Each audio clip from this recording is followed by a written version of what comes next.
One of the biggest mistakes runners make is that they only stretch out their hips in this position, where the hip is into external rotation like this, or they even might choose a stretch like this. And while there's nothing wrong with these stretches, I find that it's also useful to help improve hip internal rotation, where you're bringing the knee inward like this. But most runners avoid this position because it can feel pinchy or even tight in the front of the hip. But I'm going to show you one of my favorite ways to open up that posterior capsule of the hip, which is the back of the hip joint, which will allow you to have more hip internal rotation without it feeling stuck or even pinchy.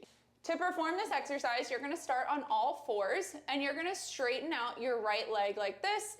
And I'm just gonna pivot my left leg so it's into a little bit of external rotation. I'm not going into a full pigeon figure four pose. From here, I'm gonna drop my right knee and I'm gonna make it so it's hooked around my ankle. I'm not forcing my knee to move my foot forward or anything like that. Now from here, you might already feel a stretch in the left part of your hip, the back part of that hip. But if you want a little bit more of a progression, you can drop down to your forearms like this. And I'm just gonna breathe here for about 10 inhales, 10 exhales, keeping everything relaxed.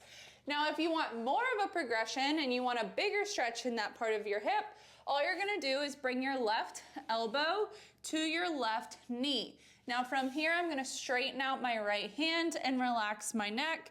Keep it in a neutral position, and I'm just gonna breathe in this position, about 10 inhales, 10 exhales, and you should really feel this more in the back part of your hip here.